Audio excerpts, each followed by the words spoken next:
Hymn of Swami Vivekananda composed that we just sang, the first hymn we sang.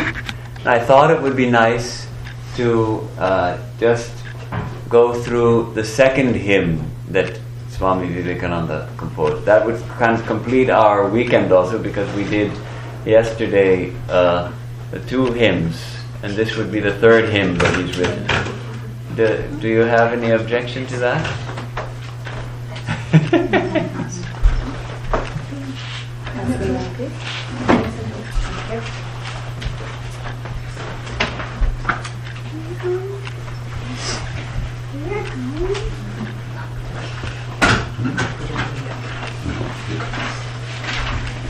All right. Do I need the microphone? No.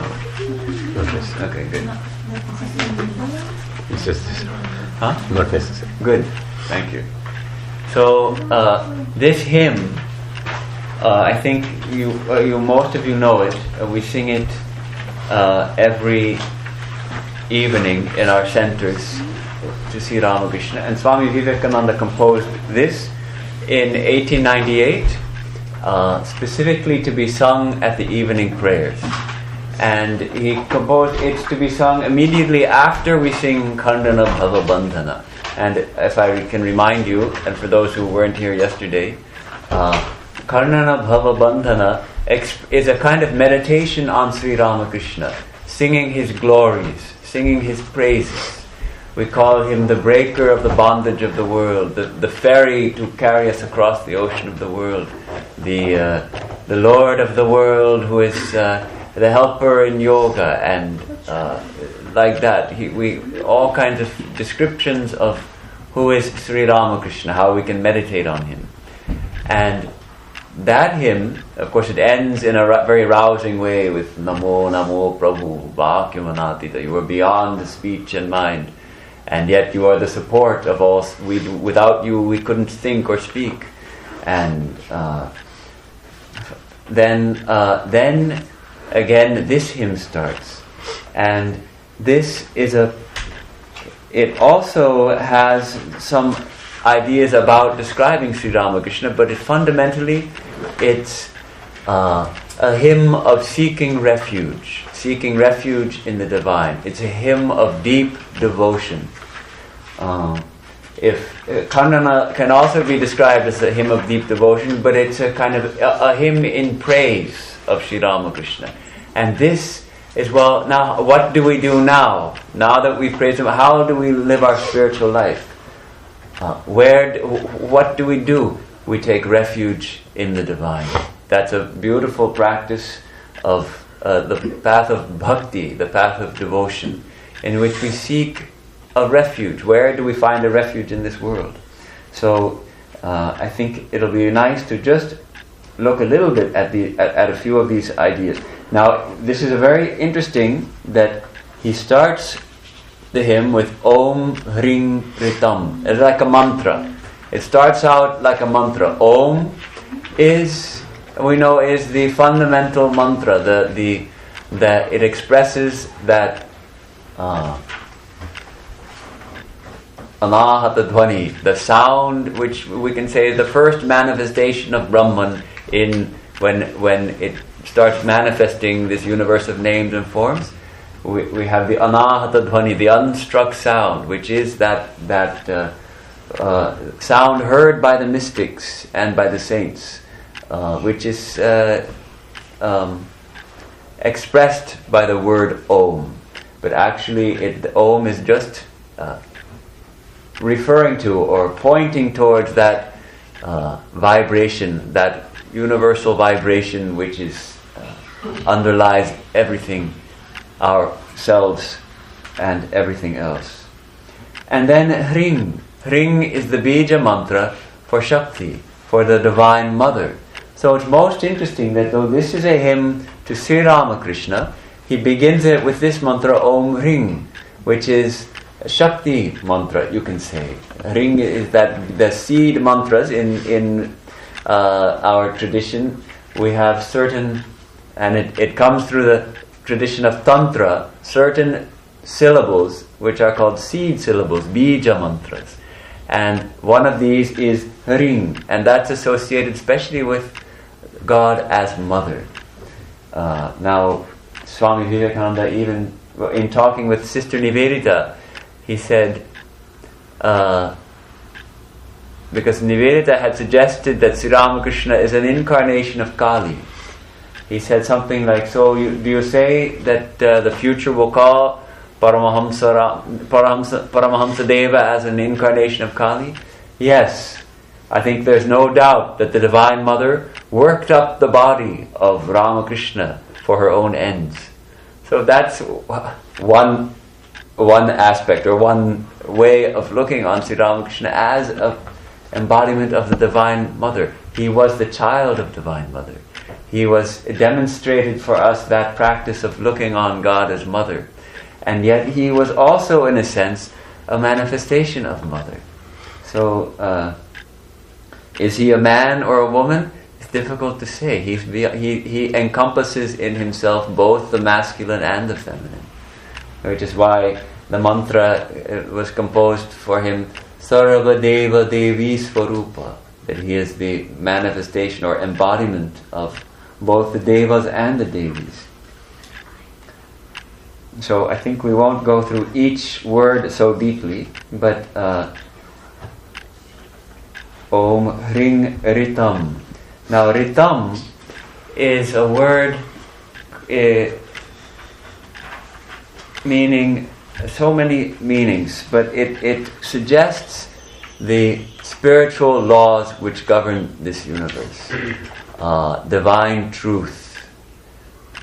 It's an ancient Vedic term, which suggests that behind this, that governing this universe are certain laws, not only physical laws, but spiritual laws. And the Ritam expresses those spiritual laws. So it's suggesting that Sri Ramakrishna is an embodiment of spiritual truth.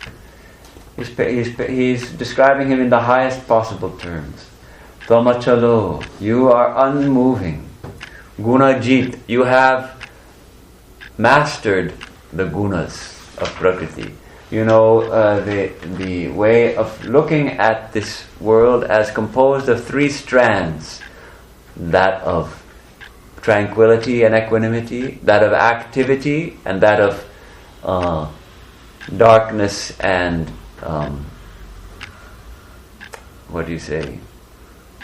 dullness. That means sattva, rajas and tamas. And we find in all our experience, we find these three gunas, we can say, pulling at us and affecting us and drawing us.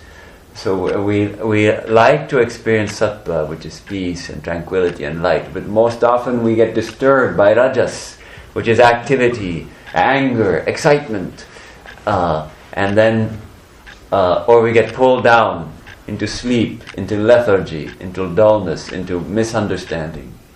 So he gives this idea, Gunajit, you are on the one hand, you are the master of the gunas, and yet you also Gunedhyaha. You are also adored for your virtues, because guna has two meanings. It means these three qualities, these three strands that make up our experience. It also has the meaning of quality, just a quality. You have many gunas, you have many good qualities. Yes, how many virtues he has. So then Swamiji expresses this idea, Naktam Divam, night and day, Sakarunam, Tavapada Padmam, your lotus feet, Moham Kasham, which destroy our ignorance. Bahukritam, many times, Nabhaje, I have not worshipped. Yataha, since, Aham, since. See, if Sri Ramakrishna is an embodiment of divine truth and perfection, if he is a manifestation of the Divine Mother, who is master of the gunas, and the unmoving manifestation of the unmoving absolute, then what should we actually do? If we know that to be the case, then we should be always thinking of him. We should be worshipping him. We would feel, if we're devotees, we would feel like we'd want to worship him night and day, offering our devotion to him. And yet, we're not able to do so. So inasmuch as I have not worshipped your blessed lotus feet, which destroy all delusion, night and day, unceasingly, therefore, tasmat, tvam eva sharanam, you are the only refuge, mama, of mine. You are my only refuge, mama. Dina bandho.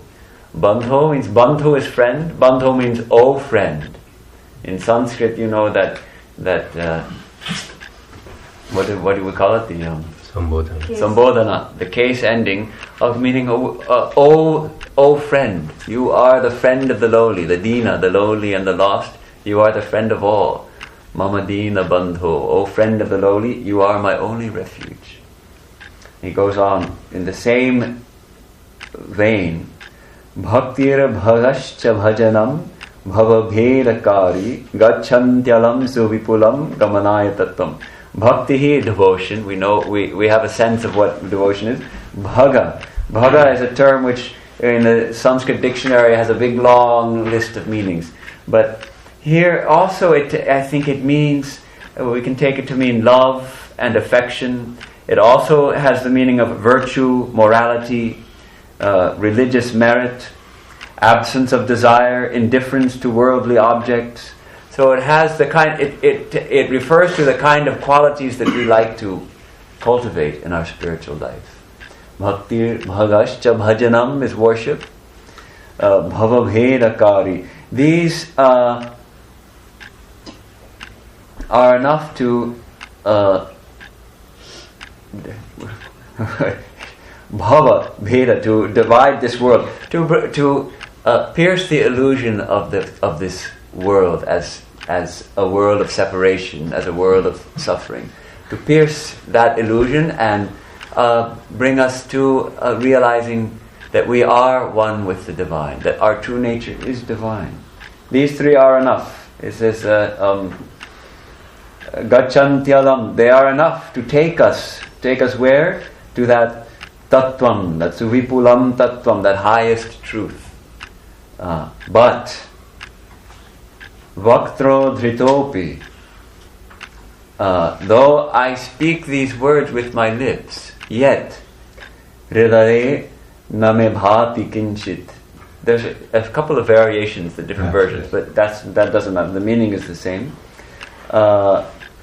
In my heart, hridime nachabhati, that there's no reflection of these words. We can say though I speak these words with my lips, they find no echo in my heart. That's really the problem in our spiritual life. We can speak the highest truths, we can understand them, but can we feel them? Can we really love the Lord? It's difficult to have that all-encompassing love, that bhakti. So, therefore, tasmat tvameva sharanam, you are my only refuge, O friend of the lowly. Tejas taranti. Tejas here is referring to this world of rajas, this world of activity. Tejas, the fire. Tejas taranti tarasa. Quickly, we are taken across this tejas. Tvai tripta trishnaha. And in you, we find the fulfillment of all our desires. All our thirst is quenched. Tripta is thirst or desire. Trishna is thirst or desire, and tripta is full, set, complete. When we feel very thirsty and we drink a couple of glasses of cool water, and we feel completely satisfied, completely refreshed. So where will we find fulfillment of our desires? Well, that is what we're doing everywhere in our life. We're searching for peace, isn't it? And so we try for different things, and we look for a career, and we develop a career, and we start to raise a family, and all these things bring us a lot of satisfaction. But they don't fully satisfy us. That full and complete satisfaction, we begin to learn that we can't get it in this world, because it's the very nature of the world that we won't get complete satisfaction. The only place we finally get complete satisfaction is in the Lord, in the Mother. So in you we find all our desires are stilled and we attain true peace. Tvai tripta trishna rage krite ritapate. In you, Tvai Ramakrishna, in you, O Ramakrishna, in you, what do we find? We find the true path. There we have again this ritam, this ritapate. In you we find that true path. And what is that path? That is the path of love. To love you. Rage krite, to be intensely attached to you. Maratyamritam. This tavapadam, your feet, bring amrita, immortality, into this world of death. In this world, everything comes to an end. But what doesn't come to an end? Your feet bring us to that state where nothing comes, where we ourselves don't come to an end, where we attain, where we realize that we are immortal. Maratyamritam tavapadam maranor minasham. This is a beautiful image of three words brought together. Marana is death, and urmi is waves, the waves of death. Nasham, you destroy, you still these waves of death. Maranor minasham. As we find in this world, everything dies. Everything, even all the things we place our trust in, that we try to hold on to, everything comes to an end. All living beings must die. As Swami Vivekananda says, saints die and sinners die, kings die and beggars die. Everybody dies. So what do we do then? This is the waves of death which are coming over this world. Even this world dies. As I was talking yesterday with Kalanda, the physicists among us know that the sun is a big fusion engine, and it produces its light how? By fusing hydrogen into helium. Now, at a certain point, that will come in many millions of years or billions of, I don't know how many years, but most of that hydrogen will have been converted to helium. And then the process changes. How it changes, he will be able to tell us. But what happens then is the sun will start to grow, and it will become what's called a red giant. Now, the outer limits of that star, which we know as our sun, will be beyond the orbit of the earth. The earth will be enveloped in the sun. And what all this beautiful earth that we consider our home, our permanent home, with all the people, all the plants, all the animals, it'll be simply absorbed into the sun. There'll be nothing left. So even this earth will die. But the feet of the Lord still the waves of death. As we realize our unity with Him. Tasmat, therefore, Tvameva Sharanam, thou art my only refuge, O Madina Bandhu, O friend of the lowly. Last verse, fourth verse, Krityam karoti kalusham. Krityam, that which is a good thing to do. That's a good thing to do. And kalusham is a bad thing to do. Even the wicked deeds are transformed into good deeds. Kalusham becomes krityam. And kuhaka becomes anta. Because you put an end to this crookedness of this world and transform our wicked deeds into virtuous deeds. And what is it that does that? Shnantam Shivam Suvipulam Tavana Suvimalam Tavanamanata. Your name, Tavanama, your name, O Lord, Nata, O Lord. Your name does all this. Your holy name, which ends in Shna. That word Shnantam means ending in Shna. And in a moment we'll get to why, many of you already know why he specifically mentions Shnantam. Ending in Shna. Shivam. completely good, and suvimalam, utterly pure. Your name is utterly pure and good, and converts our wicked deeds into good deeds, and puts an end to the crookedness of the world. Yasmad aham asharano, inasmuch as, since I have no refuge in this world. Jagad eka gamya, O goal of the whole universe. Tasmat, see there, yasmat tasmat, since, therefore, tasmat, tvameva sharanam, thou art my only refuge, O friend of the lowly. The holy name is very powerful. When the divine manifests in the form of a world teacher, one thing that is given to us is a holy form to meditate on. And another thing that is given to us is a holy name. The name and the named have a deep and unbreakable connection. The power of words, any kind of word. Say this clock. If I say the word clock, immediately in all your minds, an image of a clock comes. Maybe it's like this one, maybe like a different one, but clock and this object are, in our minds, fundamentally connected. And if we see this, immediately the word clock arises in our minds. We think with words and images, and they're intimately connected. So the name of the divine is not different from the divine. It's not separate from the divine. The name Ramakrishna is not separate from Ramakrishna.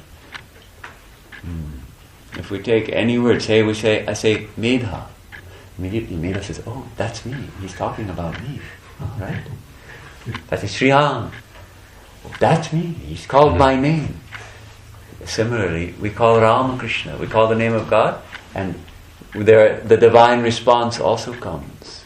The divine response also comes. As we go on repeating the name, it purifies us. That's the idea behind this fourth verse. It purifies us. And the divine begins to manifest in our hearts as we repeat the holy name. It's already there all along. The divine is here. We only have to manifest, bring it out. So in these four verses, Swami Vivekananda has also embedded a mantra. And that's why this word Shnantam, because what's the mantra? If we take the first syllable of each of the first 3 lines of each verse, we get a mantra. What is the mantra?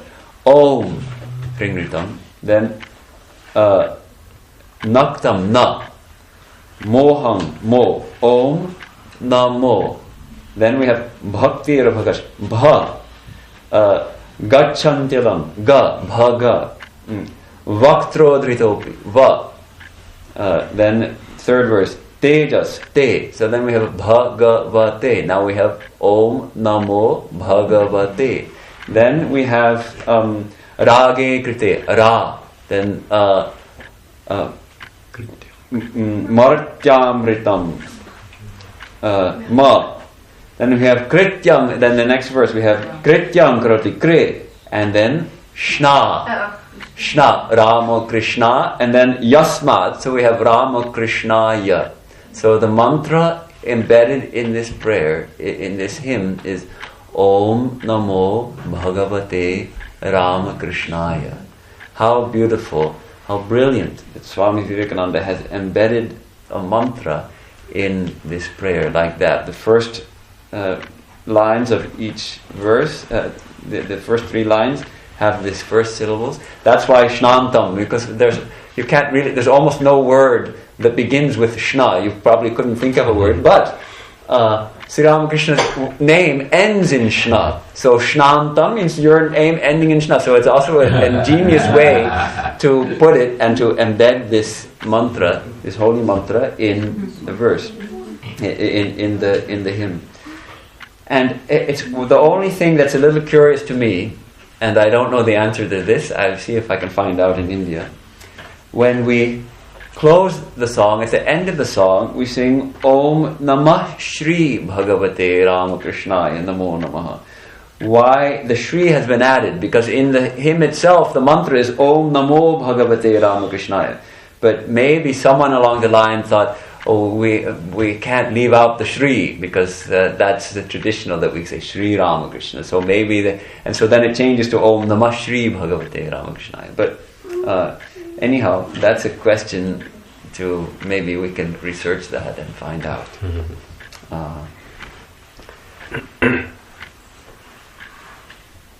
And of course, Swami Vivekananda also added to the hymn after some time. I think he composed the hymn first and then added this pranam mantra, which is the most widely used mantra of salutations.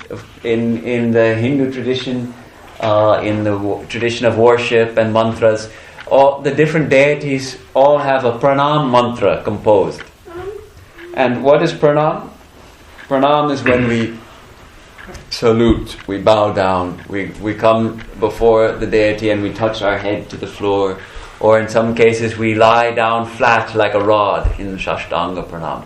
It's a highly symbolic action. We put our body into the attitude that we are trying to develop towards the divine, one of devotion, one of surrender, one of taking refuge.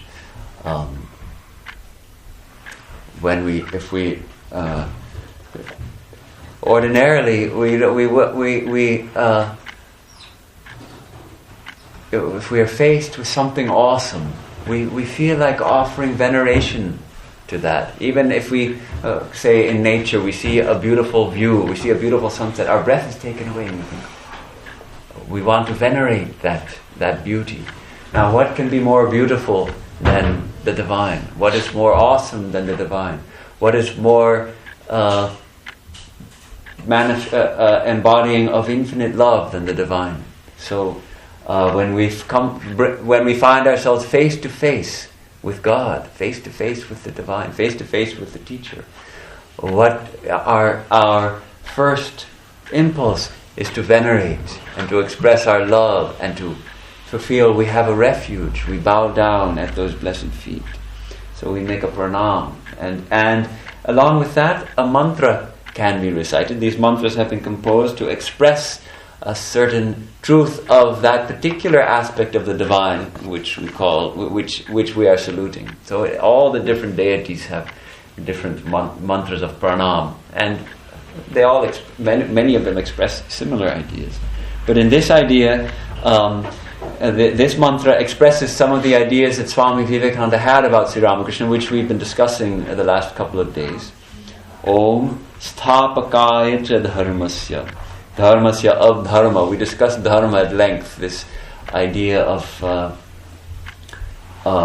how we live in order to manifest the divinity within.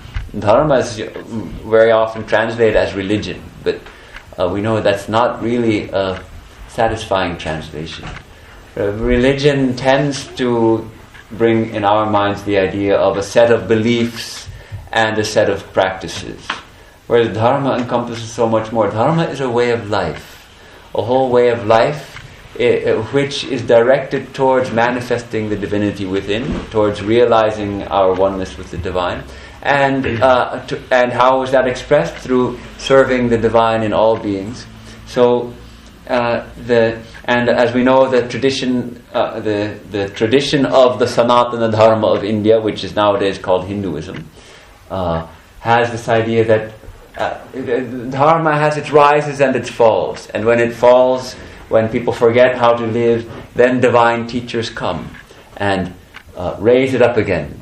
In the Gita, Sri Krishna says that I come in every age, I come to establish dharma. So Swami Vivekananda here is referring to that verse also. You are the establisher of dharma. Sthapakaya cha dharmasya. And the reason it goes sthapakaya, that's the fourth case ending, because it's a mantra of namaha at the end of the mantra, means that's why Ramakrishnaya, sthapakaya, and because it's all related to, we're describing you to whom we are bowing down in adoration. Sthapakaya cha dharmasya, of dharma, the establisher. Sarva dharma svarupini. You are actually the embodiment of all dharma. All dharmas. And in this, when we study Sri Ramakrishna's life, we know how he practiced so many different attitudes in spiritual life. He practiced so many... within Sanatana Dharma itself, there are so many ways to approach God. Through the Vaishnava tradition, through the Shakta tradition, through the Shaiva tradition, through the Tantras, and approaching God as our mother, or as our child, or as our friend, or as our beloved. And so Sri Ramakrishna practiced all of them. And he found they all led him to that experience. They all led him to realize God. In so many different ways he approached the divine and realized. So that's why we can say. And then he also practiced according to Islam. He practiced the namaz, as we say, or salat, the Muslim prayer, which if you've never experienced it, actually it's also a beautiful practice. I had the chance to experience how it's done, standing in the row with the devotees and reciting the prayers and all bowing down together. And it has the same element. There's so many common elements. They also bowing to God. Only they don't like to use images of God. At that time, Sri Ramakrishna removed all the pictures from the walls of his room when he was practicing Islam. And he found that also led him to an experience of union with the Absolute. So he felt, yes, Islam is a true religion also. And he had an experience, he was taken up at a certain point with the thought of Jesus. And day and night he was thinking only of Jesus. And then he had a vision of Jesus. And Jesus merged into him. So, though it was not exactly a practice of Christianity, because Christian practice is a little different.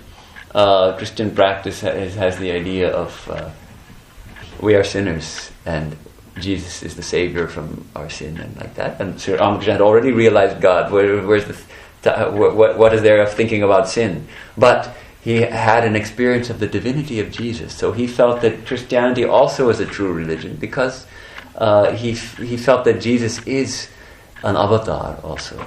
So that's why we can see, Swami Vivekananda would call him the embodiment of all dharmas, sarva dharma swarupine, avatara varishtaya. This, of course, is a little bit, sometimes a little controversial. He calls Sri Ramakrishna the best of the incarnations, the highest of incarnations. I don't think that means that Swami Vivekananda thought any less of other incarnations. He said about Jesus, he said, had I been alive in the time of Jesus, I would have washed his feet, not with my tears, but with my heart's blood. So much reverence he had for Jesus. So, but we read this Friday night, some of you were here, I think, when we studied this very powerful and short text written by Swamiji on Hindu Dharma and Ramakrishna, in which he describes how in each successive age the manifestation is becoming more. So the manifestation of the divine power, divine glory we see in Sri Rama, we find that perhaps, not everyone will agree, but some people will feel that actually in Sri Krishna we see it's manifesting more. And so Swami Vivekananda feels that in each successive manifestation we see more of the power and glory of the divine being manifested. And in Ramakrishna that's reached its fruition thus far. Swami Vivekananda would never say that Ramakrishna is the final incarnation. He in that one powerful lecture on the religions, different religions, he says, salutations to all the teachers of the past, salutations to all the teachers of the present, and salutations to all the teachers who are yet to come. So he recognizes that the teacher comes again and again. So he calls him here as the highest, as the greatest of avatars. Avatara Varishtaya Ramakrishnaya Te Namaha. We salute you. So that's the hymn Om Hring Ritam. And it follows so nicely after Khandana Bhavavandana, this idea. And maybe we can talk just for a moment, what does it mean to take refuge in God? when we take refuge somewhere, this idea of sharanam, this sharanagata, I take refuge, I surrender. But how do we do that?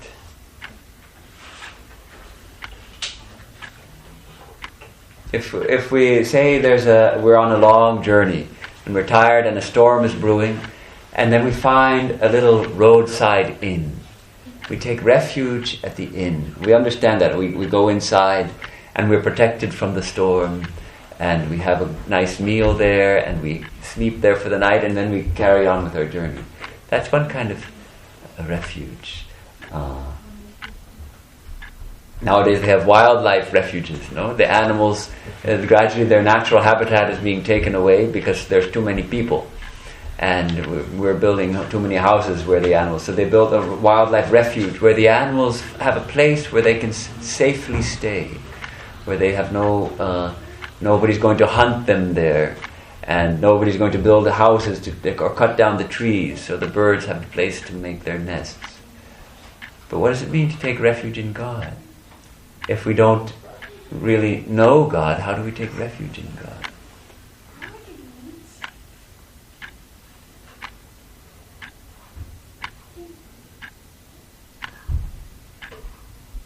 So it's a kind of mysterious practice. We don't exactly know God, but at the same time we do know God deep within, because we are one with the Divine. The Divine is here. So we start to develop some intuition of the reality of the Divine. The more God becomes real to us, the more we genuinely feel that we take refuge there. We take refuge at the feet of God. And one of the most powerful tools we have in order to do that is the name of God. We fill our mind with the name of God, and that itself is taking refuge. We take refuge in the name. And gradually God becomes more and more real to us, and we actually start to feel that, yes, I can take refuge. We go to a temple where we feel holy vibrations, and we bow down at the altar, and we feel that we are protected. And we are protected as we take refuge. We take refuge. This third hymn that we sing, the hymn to the Divine Mother, Sarvamangala Mangalye. Have I written it here? No, it's not here. It has to be. It's not in my little slip. Oh, there also we have this idea. Sharanagata din artha paritrana parayane. This hymn also, each word in it is also in the Sambodhana case ending of calling on. So each word is expressing, O Mother, you who are Sarva Mangala Mangalye. You are Sarva Mangala Mangalam, Mangalyam, but Sarva Mangala Mangalye, because, O Mother, you are the most auspicious of all auspiciousness. And this third verse, Sharanagata, those who have taken refuge in you, the lowly and the suffering, Paritrana, Parayana, you are utterly dedicated to protecting them.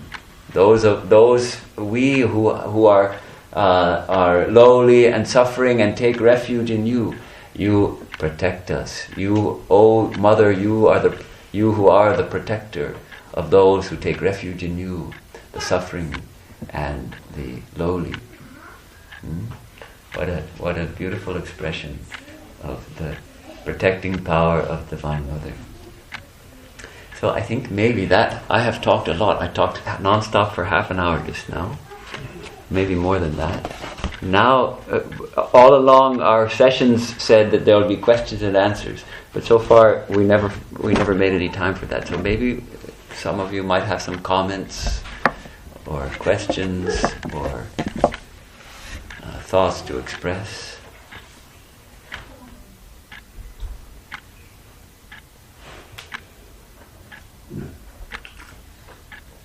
In Gospel, Thakur tells us the story of a washerman who is always taking the name of the Lord. Tell us the story. There is a washerman who is always chanting the name of the Lord. But on one day when he's drying the clothes, there is one guy. That's not the watchman, that's the weaver. Weaver, who always say by the will of Rama. No, he's thinking of a devotee who's always taking the name of God and disturb the washerman. Right. Okay, tell us the story. I got it confused. Now you got it though. Now you got it. Tell us the story. The story is about a devotee who is always thinking of the Lord and chanting the Lord's name. Once he's in his own world and he's walking on a ground, he ends up trampling the clothes that were laid down by the washerman who was trying to dry them. Right. To understand the story properly, you have to have seen how the washermen in India, after they wash the people's clothes, they don't have big arrangements of clotheslines and all that. They simply lay them out flat on the ground to dry. So it seems a little counterproductive because the ground is dirty and they're laying the clean cloths on the ground, but that's what they do. So then the story makes sense. In case someone hasn't seen that, we should mention that. Then what happens? Then the washerman is angry that this person is walking on the clothes and is about to charge him with a cane, so drive him away. And then the story switches to the scene wherein the Lord is trying to come to the rescue of the devotee because the devotee is being harmed by this washerman. And the Lord runs from his abode to save the devotee. And then after some time he comes back not doing anything. And then Lakshmi asks Narayana, what happened? You went away so quick. Suddenly you ran off, and then you came back so quickly. What happened? So the Lord says that till then he was chanting my name, so I went to protect the devotee, but even the devotee started reacting back or chasing the washerman with a stone. So I didn't need to intervene, so the Lord comes back without doing anything. Yes. So as long as we take the name of the Lord will protect us. It's an interesting story, and one can interpret it in two ways. This story, as Ramakrishna tells it, as I recall, it starts with Lakshmi and Narayana, and Lakshmi is massaging Narayana's feet in Vaikuntha, and suddenly the Lord gets up and runs off. But very quickly he comes back, and so then Mother Lakshmi says, "Lord, what happened?" "Oh, my devotee was taking my name and he was walking along and he didn't notice the clothes that were set out by the washerman and he trampled over them. And the washerman started to abuse him and they were going to beat him. So I went to go save him." And then Mother Lakshmi said, but why did you come back so quickly?" "Oh, well, I found that he himself had taken up a brick and was going to fend them off. So I came back." But there's two interpretations. I think what Sri Ramakrishna is hinting at is that as long as we make our own efforts, the Lord doesn't come. That state of utter surrender, that's when the Lord comes and takes charge of our lives, when we're able to fully dedicate our lives to God. But there's also the story, which seems to relate to this, of the three friends and the tiger. You remember the story? There are three friends walking on a hike through the forest, and they see a tiger, and the tiger starts coming towards them. Now, I've never seen a tiger, but in the wild, but I'm sure it must be an utterly terrifying experience because tigers are very big and very strong. And if you ever read the stories of Jim Corbett, of the man-eating tigers of Kumaon, thrilling stories, but he describes the power of a tiger it can kill a cow and then in its jaws carry the cow hundreds of yards. Only maybe the feet of the cow are dragging, and that's how they can, how the trackers can track. They can see the little dragging marks of the feet, but lifting the whole cow up off the ground. That's the strength of a tiger. So these friends, the first friend says, "Oh my God, we are lost. We're lost. We're going to die. This is it. Life is over." The second friend says, "Why should you say so? God is there. We'll pray to God. Let's pray to God. God will save us." And then the third friend says, "Oh, why should we trouble God about it? Let's climb this tree here." And so they climb the tree and save themselves. Now, that's one interesting thing about tigers. They can't climb trees. Tigers are too big to climb trees. Leopards can climb trees. So leopards can catch you even if you climb a tree. But if you can climb a tree high enough away from the tiger, then they can't catch you. So then Sri Ramakrishna said, the first man, he's an atheist. He has no faith in God. He forgot that we have a God who's a protector. The second man is a devotee who knows that there's God and we can pray. But the third man is a greater devotee because he doesn't want to disturb God. He doesn't want to trouble God. He loves God so much that he wouldn't want to trouble him for anything. Or rather, he'll want to take action so that God doesn't have to come. So it seems to me that you could interpret this story of the devotee and the washerman also in that sense. That he wouldn't want to trouble God about it. Why should God have to take the trouble to come rescue me when I can rescue myself? So it seems both the story is open to both interpretations. So which one you like?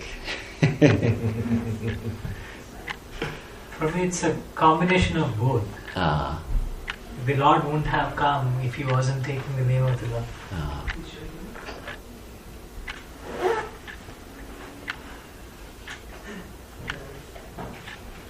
And I remember this story about the line Sarva Mangala Mangalye.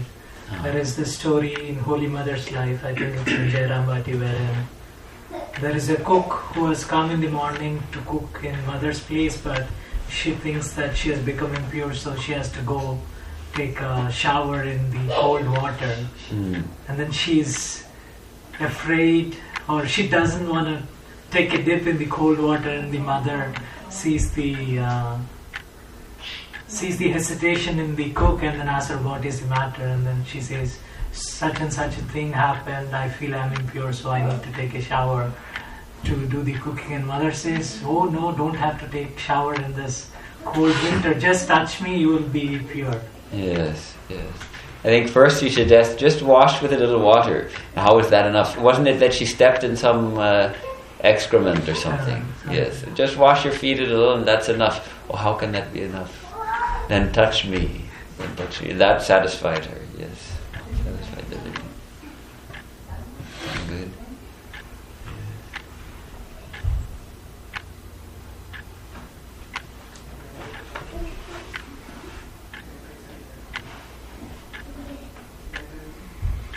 No questions, comments? And he sent me a nice email. He's going to Thailand again. Because you were telling about how in your last trip you really felt, because I had mentioned about India, how when we go to India we feel like we're in a different level. It's a whole different realm where it's God permeated. Although there's also a lot of dirt and there's a lot of noise and there's a lot of pollution. And for those of us those people who are only see the externals of things, India is very uncomfortable. Too many people, too much dirt, it's difficult to get things done. But when we have a spiritual sensitivity, we feel like it's a whole different realm, because everything is dedicated to God. There's temples on every corner, and there's deep faith in the hearts of almost all the people. And even the thieves will pray to God before they steal. And the police will pray to God before they go to arrest the thieves.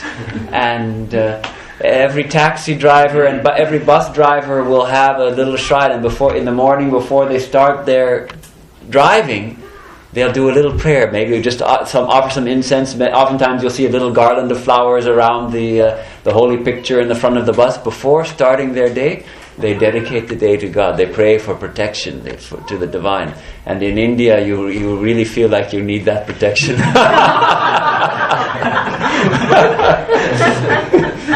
There was the story of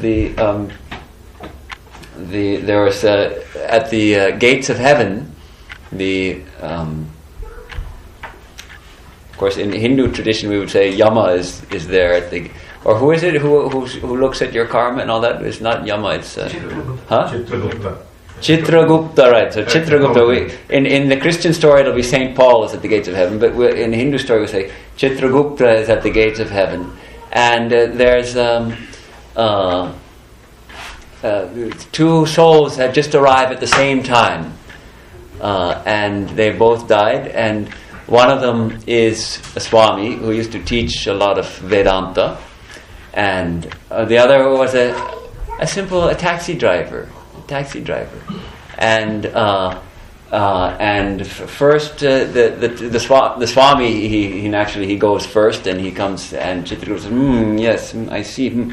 You'll have to wait some time. You have a little time of purification and purgatory before we can let you in. And you go, what? No, you just wait. And then and you, sir? Oh yes, you? Oh yes, come right on in. To the taxi driver says, you come right in and have a nice time in heaven. And then the Swami, he's flabbergasted. What happened? I don't understand it. I'm a Swami, dedicated to God and all. And this man is taxi. No, but see, in my book, I look at your acts and what you did. And while you were teaching Vedanta, you were putting all the people to sleep. But when the taxi driver was doing his work, he was driving the people around Calcutta. People were praying intensely. They were praying intensely to God. So he has done a more holy work than you have. I adjusted the story. As I heard the story, it was a minister and a New York taxi driver. But it works equally well for a Swami and a Calcutta taxi driver. So and you found a similar kind of mood in Thailand, though it's a Buddhist country, but still that reverence and that mood of dharma permeating the culture. If you go to a Thai restaurant, serving Thai food in this country, if you look for it, you will see in every Thai restaurant, you will see an altar, and you will see there an offering of food. Before they serve the people coming, they will make an offering maybe to Buddha, or I'm not sure what's at the altar. But it depends. A lot of times they even have like Ganesha. Mm-hmm. Yeah, so there's some Hinduism spread, the Sanatana Dharma spread far and wide, and we still see vestiges of it in different places. Of course, Indonesia, there's a whole island of Indonesia that's thoroughly Hindu. I've never been there, but I understand it's a little different from what we see in India because it got cut off and then developed in its own way. But it's fascinating to see that. And the other ancient temples, even found in China and other places that have strong elements of Hinduism in them. So Thailand must be another one where they have these kind of things. So that's not to be forgotten, though most of us have come from India and now are living here. And life is a lot more comfortable here. As little things, some of one devotee, someone was telling me, expressed to me that his shock when he went to get his driver's license here in America. And he went to the place and he passed the test and he gave the money and they gave him the license, just like that. And he was stunned because in India you can't get. He was facing so many troubles, and you have to grease this palm and that palm in order to just to get a simple thing like a driver's license. Or you have to. I have one friend whose father was a high-placed official in the government, and he told me he lives in this country now. He told me when he was in India, how did he get a driver's license? His father made a call and said, "Achai, you give my boy a driver's license." And so he got a driver's license. No test, no classes, no driving lessons even. He never had a driving lesson, but he got his license like that. His father just made a well-placed call. So, here we find everything is so is much more comfortable on those planes. But what we lack here is that that culture which is steeped and soaked in religion, in turning towards God, in acknowledging the reality of the divine. And we feel that, although maybe in India now it's reducing a little bit as it gets more educated and more materialistic in some ways, but go to the villages, I think you'll still find it fully strong there. I can't imagine that it will have disappeared from India. It's still different. So let's hold on to that the divine is real, that God is real, not just... we feel sometimes we feel like in America, God, this world is real and God is a kind of imagination. And at least philosophically, in Vedanta we say God is real and this world is just an imagination. So it's opposite. So let's not forget that attitude that we have, that's the gift of India to the world, to take the divine as the reality, the most important reality, and orient our lives towards that reality. And that's the way to attain peace and happiness in life. That's what we want. More than anything, most of us, we want peace and happiness. And how do we find it? It will become so sweet when we put God into everything. And we do things for other people. Offer our actions as offerings to the Lord.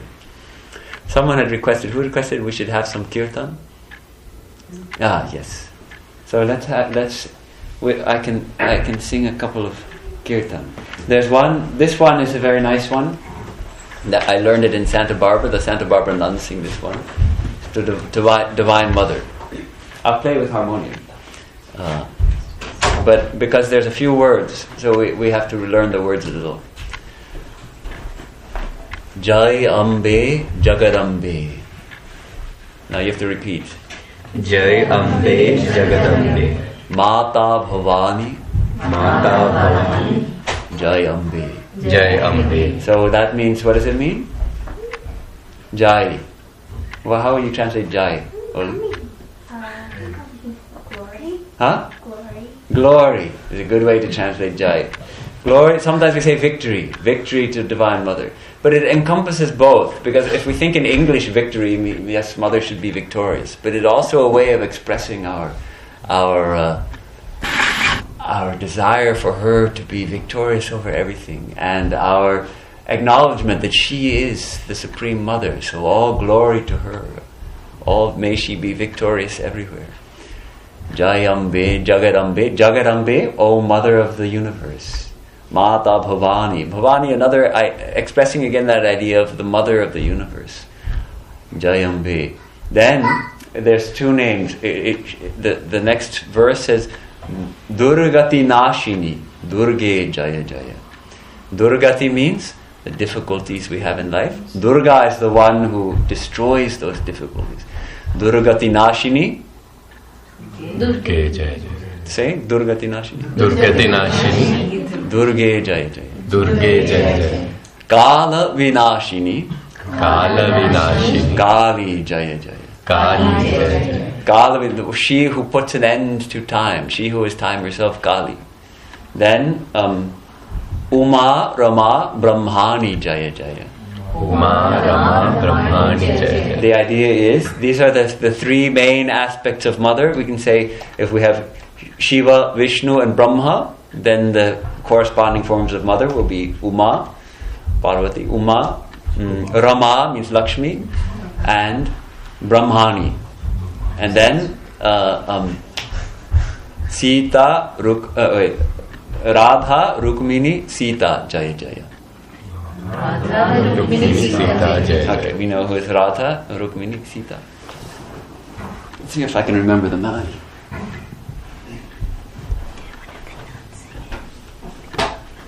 Who is going to play Kanjani?